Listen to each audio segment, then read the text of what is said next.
Chers auditeurs, vous êtes à l'écoute des messages de la bonne nouvelle de Jésus transmis à travers les prédications de l'Église adventiste du 7e jour, Église africaine francophone de Bruxelles.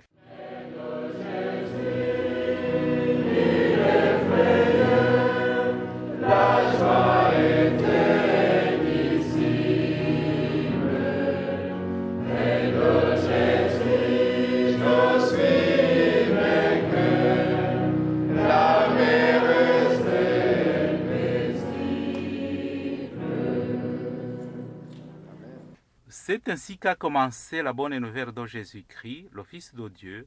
C'est là ce qui est écrit dans le livre du prophète Ésaïe. J'enverrai mon messager devant toi, il te préparera le chemin. On entend la voix de quelqu'un qui crie dans le désert. Préparez le chemin pour le Seigneur, faites-lui des sentiers droits. Marc chapitre 1, verset 1 à 3. Itangiro ry'ubutumwa bwiza bwa Yesu Kristo, umwana w'Imana. Nk'uko byanditswe n'umuhanuzi Yesaya, ngo nuko ndenda gutuma integuza yanjye mbere yawe, izatunganya inzira yawe. Ijwi ry'urangurira mu butayu, ati nimutunganye inzira z'Uwiteka, mugorore inzira ze. Mariko igice cya mbere, umurongo wa mbere kugeza ku wa gatatu.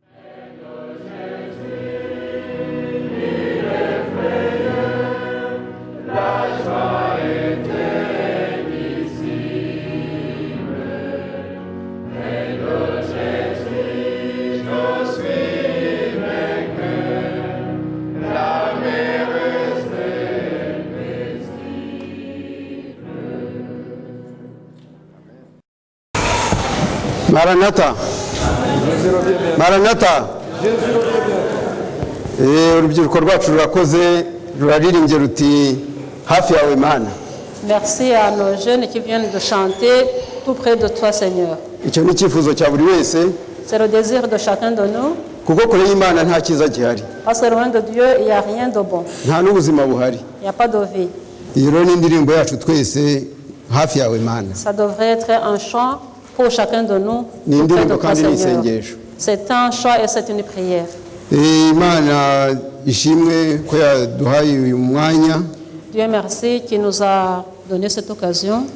Kuko hari benshi babishatse batabishoboye. Il y a beaucoup qui ont voulu se réunir avec nous mais qui n'ont pas pu. Mwumvise ko na mushiki wacu Joseline yatsikiriye hariya hafi ya Taramu. Vous avez même entendu que notre sœur Jocelyne est tombée ici tout près de l'église, à côté du tram.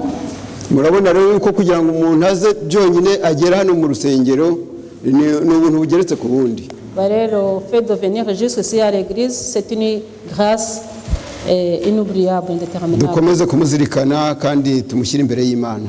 Continuons à penser à elle et à la remettre dans les bras du Seigneur. Imana yashatse yuko uyu munsi tuganira ku mutwe w'amagambo uvuga ngo nawe Yesu aragutuma. La prédication du jour a comme titre toi aussi Dieu t'envoie. Ubusanzwe umukoresha wifuza gutanga akazi avuga ibyo umukozi akeneye agomba kuba yujuje. Quand un employeur veut engager quelqu'un, il donne un profil souhaité. Iyo abagashaka babaye benshi ashyiraho ikizamini kugira ngo abashungure azafate abakeneye. Il y a beaucoup de candidatures pour un poste. L'employeur prépare un concours pour pouvoir trier les bons candidats qui remplissent les conditions. Imana rero itanga akazi ariko nta kizamini itanga. Dieu donne un emploi mais il donne pas un examen. Kandi Imana ntabwo ishaka abanyabwenge, ishaka abanyabushake. Dieu ne désire pas les plus intelligents mais il veut ceux qui sont volontaires. Imana rero nta kizamini itanga cyo gushungura kuko ishaka ko uyikorera wese imufitiye umurimo. Dieu ne donne pas un concours de sélection pour tous ceux qui veulent. Il a un travail pour toutes ces personnes-là. Imana rero ni guhamagara kugira ngo uyikorere ntuzavuge ngo ntacyo nshoboye. Si Dieu t'appelle pour le servir, il ne faut pas répondre que tu sais pas, que tu es incapable. Tubona abatubanjije bagiye bagira ubwoba ubwo yashakaga kubatuma. Nous voyons dans la parole de Dieu les gens qui ont eu peur quand Dieu voulait les utiliser. iyo turebye mu kuva igice cya 4 umurongo wa 10 kugeza kuri 17 tubona Imana igihe yavuganaga na Mose kugira ngo imutume ku bwoko bwayo uburyo yayishubije. En Exode 4, nous voyons comment Dieu a voulu envoyer Moïse et nous voyons comment Moïse aussi a répondu par rapport à l'appel.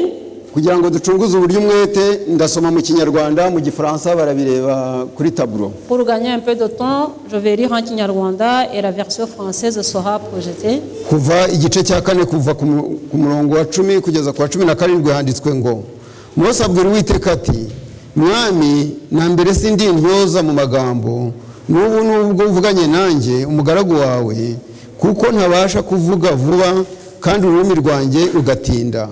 Uwiteka aramubwira ati ninde waremye akanwa k'umuntu cyangwa ninde utera uburagi cyangwa ubupfamatwi cyangwa uhumura cyangwa uhumisha sinjye Uwiteka ubikora. Nuko none genda nanjye nzajya mbana n'akanwa kawe nkwigishe ibyo uvuga. Aramusubiza ati Mwami ndakwingize tumuhe ushaka gutuma. Mose yikongereza uburakari bw'Uwiteka aramubwira ati Aroni mwene so umulewi ntahari nzi yuko ari intyoza kandi aje kugusanganira nakubona azishima mu mutima we nawe uzajye uhora umubwira ushyire amagambo mu kanwa ke nanjye nzajya mbana n'akanwa kawe nake mbigisha ibyo mukora kandi azajya kubwirira abantu azakubera akanwa nawe uzamubere nk'Imana kandi uzajya witwaza iyo nkoni niyo uzakoresha ibimenyetso. Hano mubona uburyo Imana yashatse gutuma Mose. Ici on voit comment Dieu a voulu envoyer Moïse. Imutuma ku bwoko bwe. Il a envoyé Moïse pour le peuple. Ariko Mose akabwira Imana ko atari we yari kwiye gutuma. Et Moïse a donné des raisons comme quoi c'est pas à lui que Dieu devait envoyer. Imana yageze naho imukoreye ibitangaza ariko yanga kwemera kuko yumvaga rwose ari umurimo umukomereye. Et pour le convaincre, Dieu a fait des miracles, mais Moïse ne voulait pas aller parce que pour lui c'était une tâche difficile. Kubwa Mose yabonye ko Imana yibeshye itese ko ntazi kuvuga kuko ngo yarabegayaga yaradidimangaga ariko abari witoranya.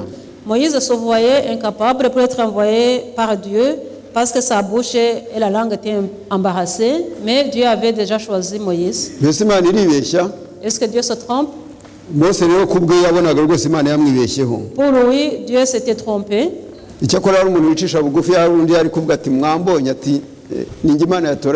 Et Moïse était un homme humble. Si c'était quelqu'un d'autre, il pouvait se vanter, voilà, le Seigneur m'a choisi. Ce n'est pas seulement Moïse. Nous voyons aussi Jérémie. Quand Dieu voulait l'envoyer aussi. En Jérémie 1, 4 à 9.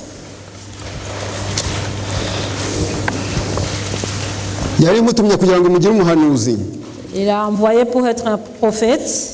Yeremiya niwe wivuga hano handitswe ngo kuva ku murongo wa 4 kugeza ku wa 9 igice cya mbere nuko ijambo ry'Uwiteka rinzaho riti nakumenye ntarakurema mu nda ya nyoko kandi nakwejeje utaravuka ngushyiriraho kuba umuhanuzi uhanurira amahanga nuko ndavuga nti nyaboneka Nyagasani Yehova dore sinzi kuvuga ndi umwana ariko ndavuga nti nyamuneka ariko Uwiteka arambwira ati wivuga uti ndi umwana kuko abo nzagutumaho bose uzabasanga kandi icyo nzagutegeka cyose nicyo uzavuga ntukabatinye kuko ndi kumwe nawe kugira ngo nkurokore niko Uwiteka avuga.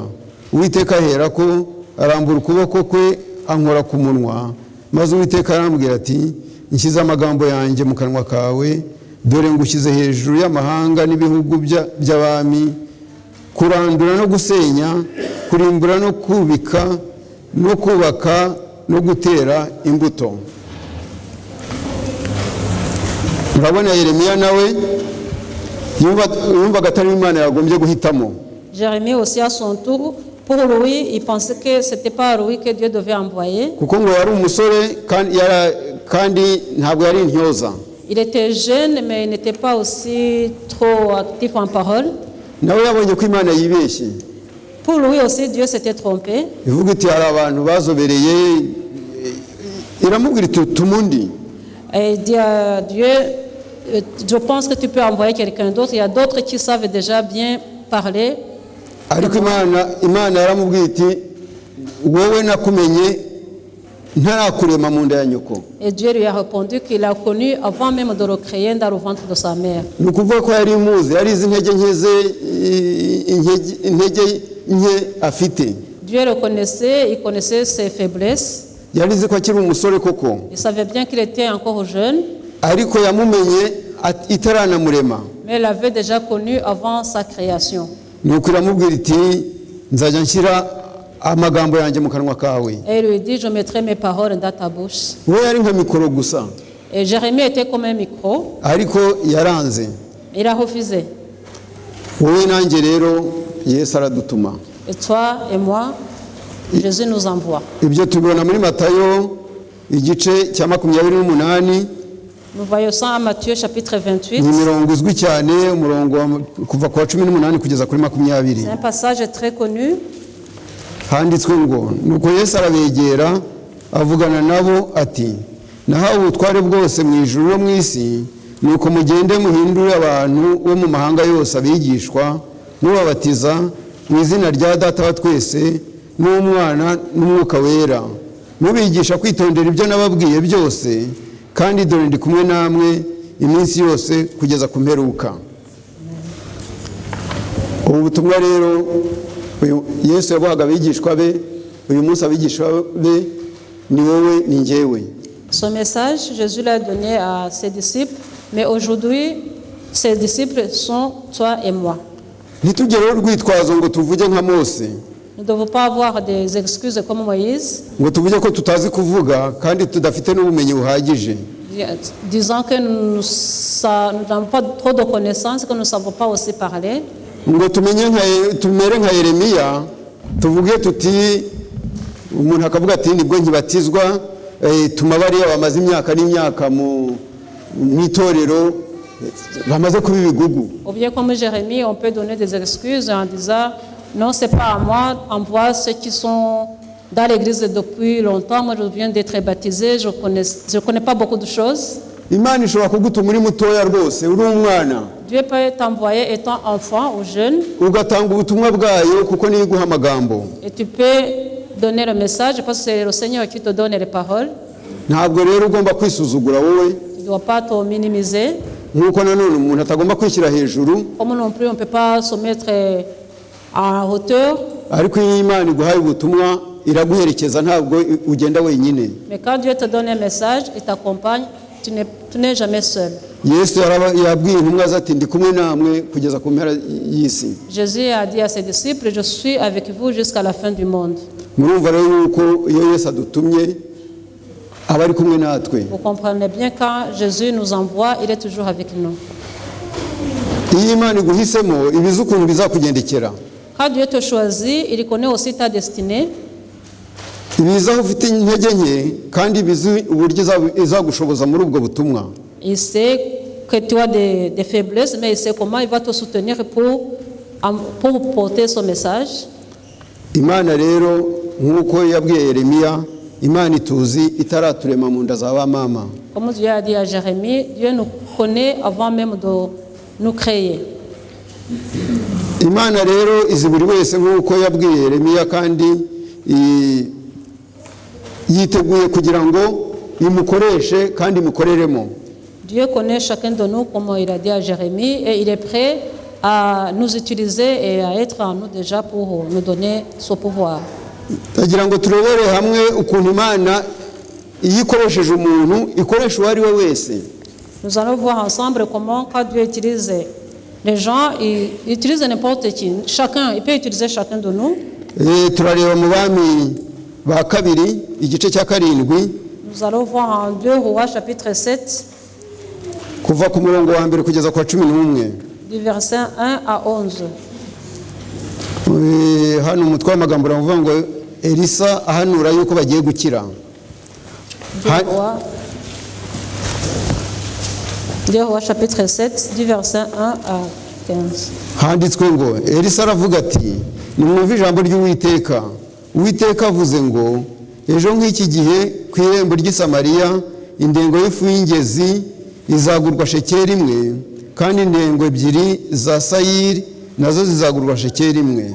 Ariko umutware umwami yegamiraga asubiza umuntu w'Imana ati mbese naho Uwiteka yakingura amadirishya yo mu ijuru bene ibyo byabaho? Aramusubiza ati uzabiresha amaso ariko ntuzabirya. Hano noneho ngo ababembe bagarukanira abandi inkuru z'agakiza. Kandi ubwo hariho abagabo bane b'ababembe bari ku irembo baravugana bati iki twicaza aha kugeza aho tuzapfira n'iki?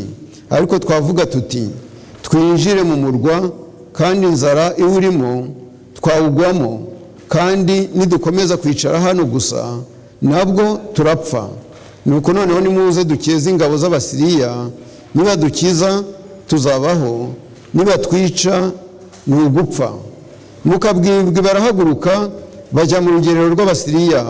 Bageze aho urugerero rw'Abasiriya rutangirira basanga nta muntu rurimo, kuko Uwiteka yari yumvishije ingabo z'Abasiriya ikiriri cy'amagare n'icy'amafarashi n'icy'ingabo nyinshi, bituma bavuga bati yemwe umwami w'Abisirayeli yaguriye abami b'Abaheti n'abami ba Egiputa ngo badutere.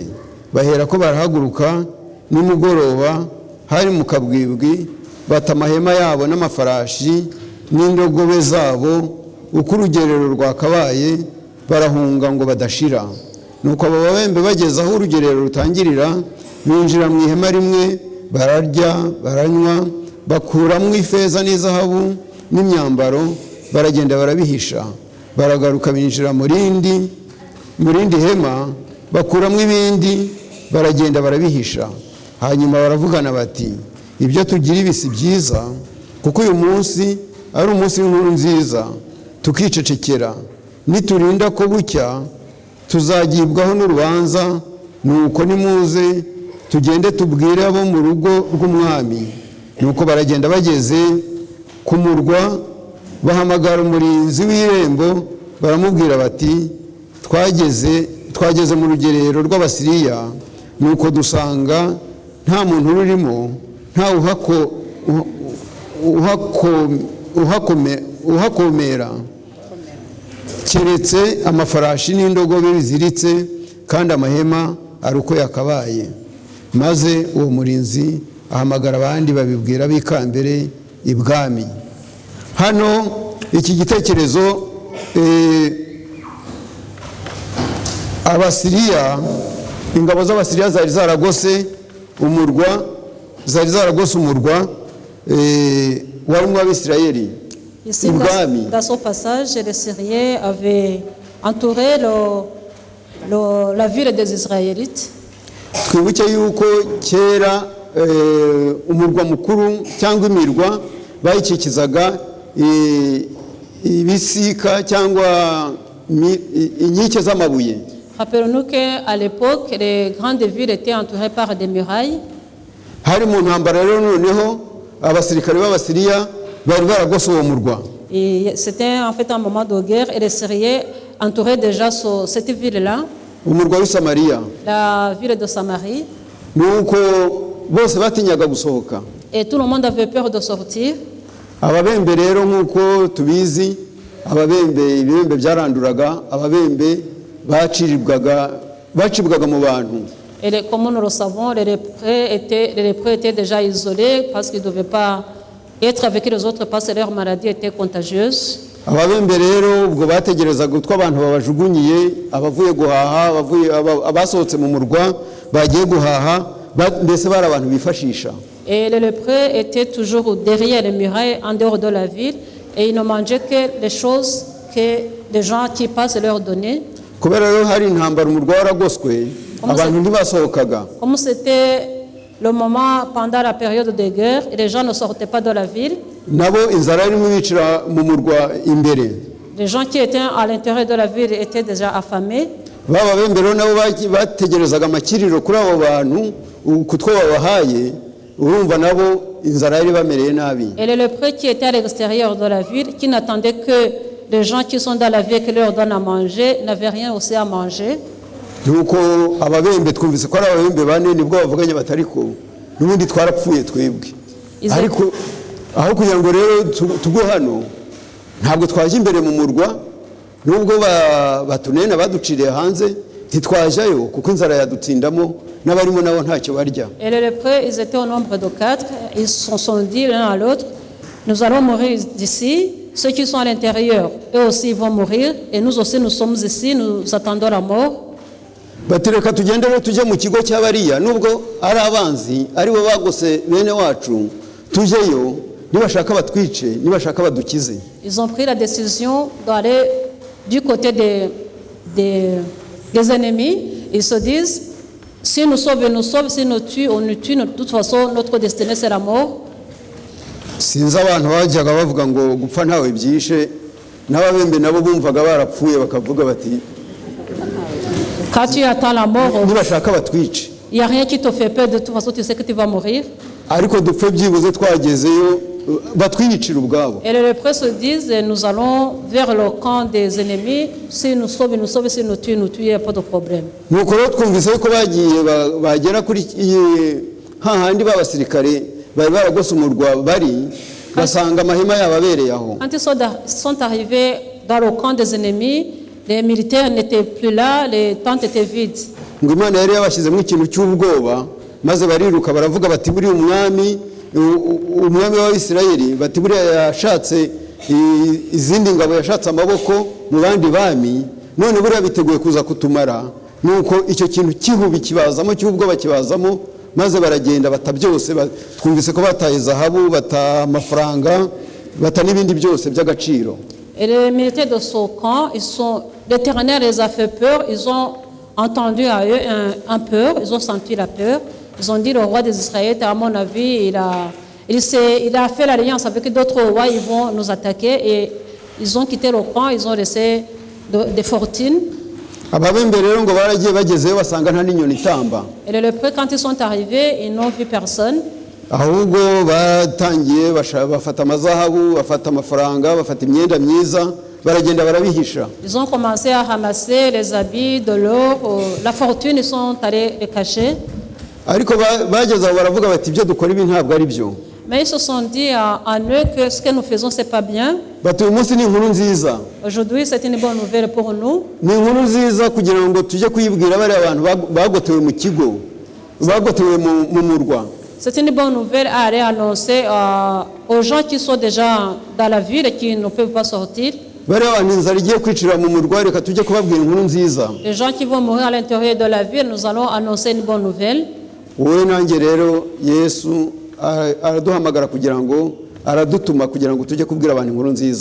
Toi et moi, Jésus nous envoie pour annoncer la bonne nouvelle. Il y a des gens que Satan a enfermés dans une ville. Il les a enveloppés dans beaucoup de choses. Jésus nous envoie pour leur annoncer la bonne nouvelle. Et les lépreux sont partis dire c'est une bonne nouvelle chez le roi. Et Dieu a envoyé les gens pour aller voir, vérifier la nouvelle. Et la nouvelle était valide. bafata ibyo kurya bari barahunitse byinshi cyane yuko tutasomye ngo turangize bafashe ibyo bari barahunitse byinshi cyane ibyabo basirikari bataye. Et les gens qui étaient enfermés dans la ville, donc du camp des Israélites, ils sont allés prendre tout ce qui a été emmagasiné par le camp des ennemis. Twabonye yuko dusoma bwa mbere twabonye yuko Elisa yari yahanuye yuko ejo yabivuze nk'uyu munsi ababembe bagiye mu iryo joro yari yavuze ati ejo ku murongo wa mbere reka tusome kugeza n'umurongo wa mbere. Chapitre 7 verset 1. Elisa aravuga ati nimwumve ijambo ry'Uwiteka. Uwiteka avuze ngo nk'iki gihe ku irembo ry'i Samariya indengo y'ifu y'ingezi izagurwa shekeli imwe, kandi indengo ebyiri za sayiri nazo zizagurwa shekeli imwe. Ariko umutware umwami yegamiraga asubiza uwo muntu w'Imana ati, mbese naho Uwiteka yakingura amadirishya yo mu ijuru, bene ibyo byabaho? Aramusubiza ati, uzabirebesha amaso ariko ntuzabirya. Élisée déjà avait prophétisé un jour avant. Il avait déjà prédit cette nouvelle, mais l'officier du roi, il a hésité, il n'a pas cru, mais le Seigneur lui a dit, tu le verras de tes yeux, mais tu n'en mangeras point.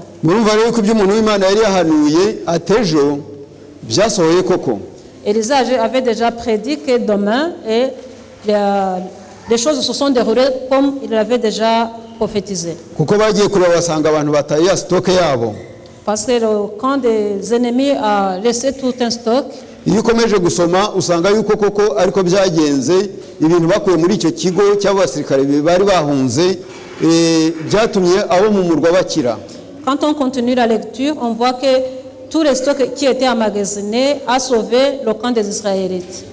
Twibaze rero, posons-nous la question. Nkuko navuze, umubembe yari umuntu waciwe mu bandi. Comme je l'ai dit, un lépreux, c'était quelqu'un qui était isolé en dehors de la société. À cause de sa maladie contagieuse.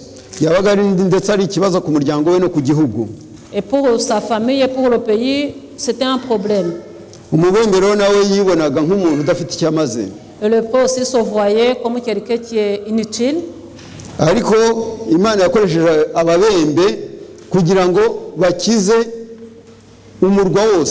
Mais Dieu a utilisé les lépreux pour sauver toute une ville.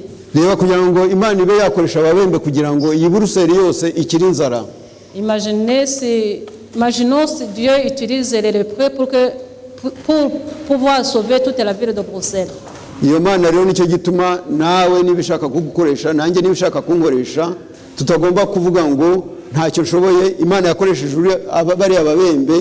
none twebwe dufite intoki, dufite amaguru, dufite byose, ni gute twagira ubwoba bwo kugira ngo twemere Imana idukoreshe?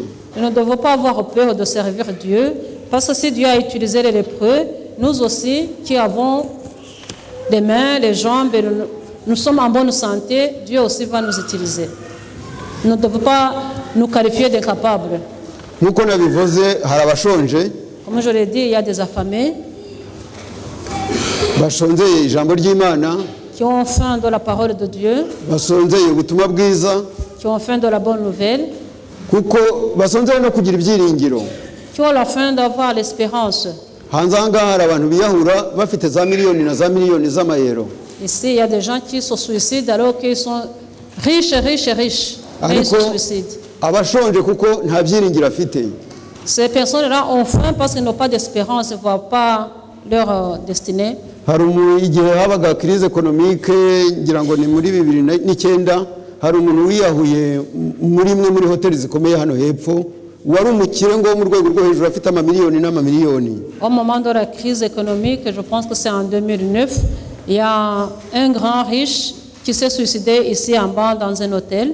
Ariko yararebye niba yarafite nka miliyoni 100 akabona zaguye zigeze kuri 95, yaravuze ati ngiye kuba umutindi.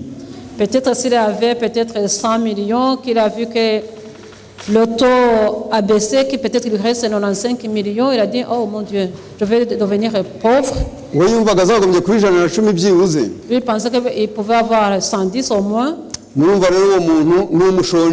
Cette personne, c'est une personne affamée. Nous le voyons, on dit il est riche, mais il a faim. Et Jésus nous envoie chez ces personnes-là. Les gens qui n'ont pas d'espérance. Qui ne voient pas leur avenir. Mais quelqu'un qui est en Jésus-Christ, il a toujours de l'espérance. Nous aussi, à notre tour, nous ne devons pas avoir peur. Nous ne devons pas nous déqualifier. Comme Jésus le dit, il est avec nous. ngira ngo turebe uwo muri Yesaya igice cya 6 umurongo wa 8. Il y a un passage que je veux que nous lisions ensemble en Ésaïe chapitre 6 verset 8.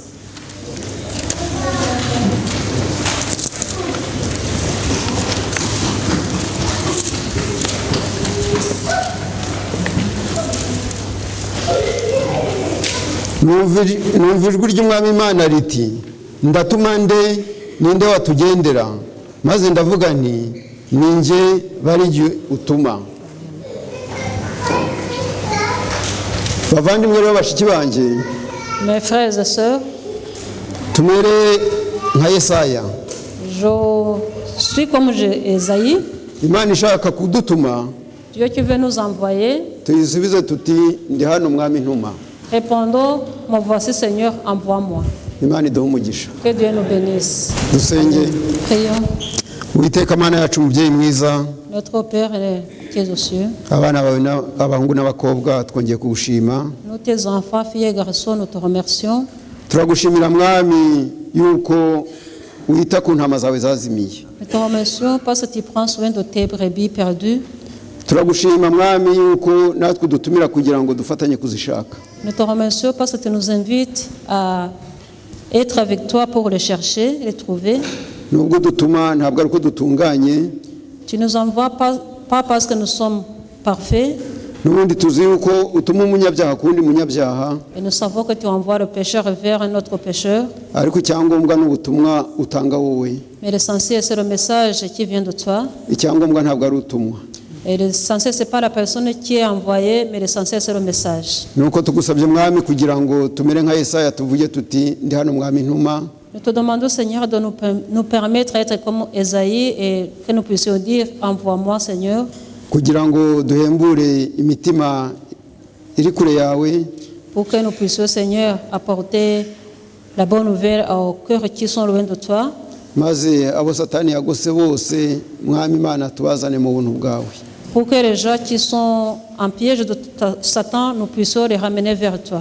Mbere na mbere ariko tuguha imitima yacu. Premièrement, nous te donnons, nous t'offrons nos cœurs, Mwami Imana tugusaba kugira ngo tweze kandi dutunganye, pour que tu puisses, Seigneur, nous purifier, maze twemerere gutumwa nawe. pour que nous soyons d'accord pour être envoyés par toi. Nuko twongeye kugushimira ijambo ryawe ryiza waduhaye, Nous te remercions pour ta parole que tu nous as donnée, kugira ngo tuve mu bujiji tuve mu kutamenya, pour que, Seigneur, elle puisse nous instruire, que nous puissions, Seigneur, avancer kandi mwami tugira ibyiringiro muri wowe. et que nous puissions avoir de l'espérance en toi. Nuko ukomeze kubana natwe muri byose, Continue à être avec nous dans tout et partout, iteka ryose twumve yuko uri kumwe natwe, et que nous sentons ta présence, Seigneur, parmi nous, n'amasezerano yawe yuko uzabana natwe kugeza ku mperuka y'isi. parce que c'est ta promesse que tu seras avec nous jusqu'à la fin du monde. Nuko bagenzi bacu batashoboye kuboneka kubera impamvu zitandukanye nabo turabasabiye. Nous prions pour nos frères et sœurs qui ne sont pas parmi nous pour des raisons diverses. Twongeye gusabira by'umwihariko umushiki wacu Joseline wagize impanuka. Spécialement, nous te prions pour notre sœur Jocelyne qui a eu un accident. Mwami Imana ukomeze gukoresha abo wahaye ubwenge kugira ngo bamuvure, ariko tuzi ko ari wowe ukiza. Que tu sois le guide des médecins qui vont prendre soin d'elle, mais nous savons que c'est toi qui guéris. Nuko n'abandi barwayi bose tubazanye mu ngobyi y'amasengesho. Et nous te rapportons aussi les autres malades, Seigneur, auprès de toi. Mwami ubu tugiye gutandukana, tugiye kujya mu macumbi waduhaye. Nous allons nous séparer pour rejoindre nos demeures que tu nous as données. Tugusabye kugira ngo duherekeshe ubuntu bwawe, Accompagne-nous par ta grâce, kandi iteka ryose duhere twumva ijwi ryawe riduhamagara, et qu'à chaque instant, nous puissions, Seigneur, entendre ta voix qui nous appelle. twere kuryumva gusa ahubwo turyumvire. Pas seulement l'entendre, mais faire ce que la parole nous demande. Nuko ubane natwe muri byose, Et sois avec nous dans tout, mu izina rya Yesu tubyambaje twizeye urakoze. parce que nous Amen. t'avons prié au nom de Jésus. Amen.